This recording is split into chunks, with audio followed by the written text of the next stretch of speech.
Cerita Rakyat. Assalamualaikum warahmatullahi wabarakatuh. Bertemu lagi dengan saya, Ibu Ananda, dalam mata pelajaran Bahasa Indonesia. Bagaimana kabar anak-anak? Semoga dalam keadaan sehat ya.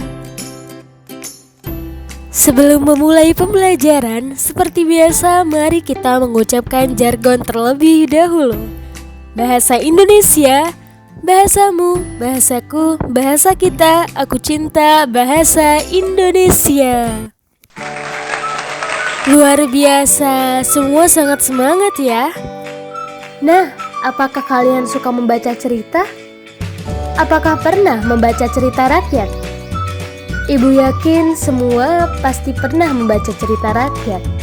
Ketika membaca cerita, kalian suka ditemani musik dan teh? Atau dalam keadaan hening? Atau bahkan sambil berjalan menikmati semesta? Tentukan pilihan kalian ya. Selanjutnya, ada yang tahu ini gambar apa? Ya, betul sekali. Ini adalah gambar batu Malin Kundang yang terletak di pantai Air Manis, Kota Padang, Sumatera Barat. Jika dihubungkan dengan cerita rakyat, maka batu ini berhubungan dengan cerita rakyat apa ya? Benar, cerita rakyat Malin Kundang. Gambar kedua, ini gambar apa? Gunung Bromo, tepat sekali. Lalu cerita rakyat apa yang berkaitan dengan Gunung Bromo? Betul sekali, Roro Anteng dan Joko Seger. Poin pertama, pengertian cerita rakyat. Apa pengertian cerita rakyat?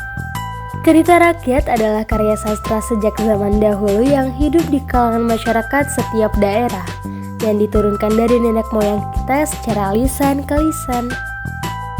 Poin kedua, ciri-ciri cerita rakyat. Pertama, kemustahilan. Kemustahilan ini berarti cerita rakyat mengandung hal yang tidak logis atau tidak bisa dinalar. Kedua, kesaktian. Kemustahilan dan kesaktian ini membuat cerita rakyat bersifat fiktif dan imajinatif. Ketiga, anonim. Cerita rakyat tidak diketahui secara jelas nama pencerita atau nama pengarangnya. Keempat, istana sentris. Cerita rakyat seringkali bertema dan berlatar kerajaan. Kelima, penyebaran secara lisan.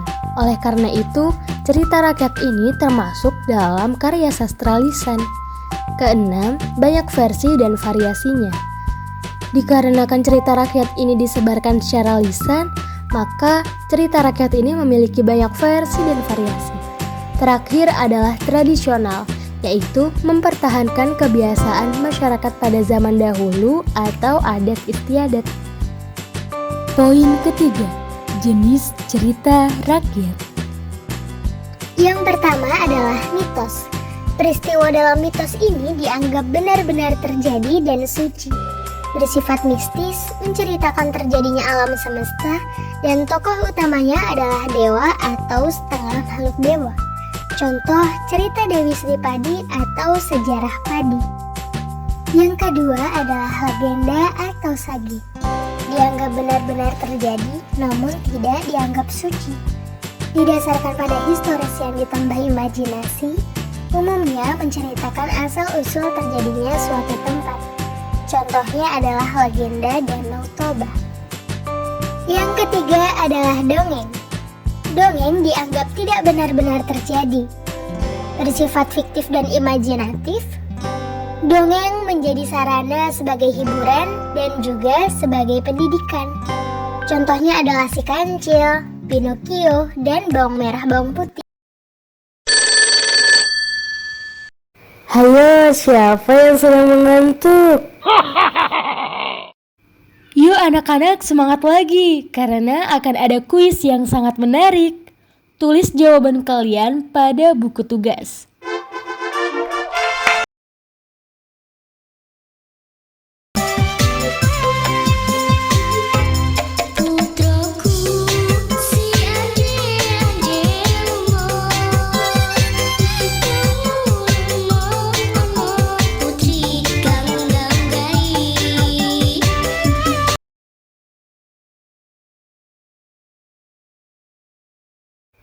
Kuis telah selesai, lanjut pada materi ya. Poin keempat, fungsi cerita rakyat. Pertama, cerita rakyat berfungsi sebagai sarana hiburan masyarakat. Kedua, cerita rakyat juga berfungsi sebagai sarana pendidikan. Cerita rakyat mengandung nilai-nilai kehidupan yang menjadi pesan moral bagi para pembacanya. Terdapat nilai budaya, nilai moral, nilai agama, nilai edukasi, nilai estetika, dan nilai sosial. Baik, cukup sekian materi pada video pembelajaran ini. Tak lupa ibu akan memberi hadiah kepada kalian. Apa hadiahnya? Benar, tugas. Tidak banyak ya anak-anak. Pertama, tulislah penjelasan dari setiap nilai yang terkandung dalam cerita rakyat. Carilah informasi dari berbagai referensi. Kedua, pilih satu cerita rakyat, kemudian analisislah nilai apa saja yang terkandung dalam cerita tersebut. Selamat menikmati hadiah dari ibu ya.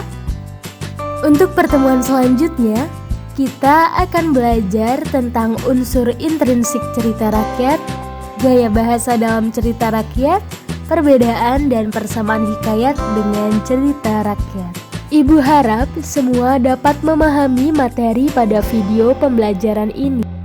Jika ada yang kurang mengerti, bisa langsung menghubungi ibu melalui WhatsApp ya. Mohon maaf apabila terdapat kesalahan dalam berucap. Terima kasih. Wassalamualaikum warahmatullahi wabarakatuh.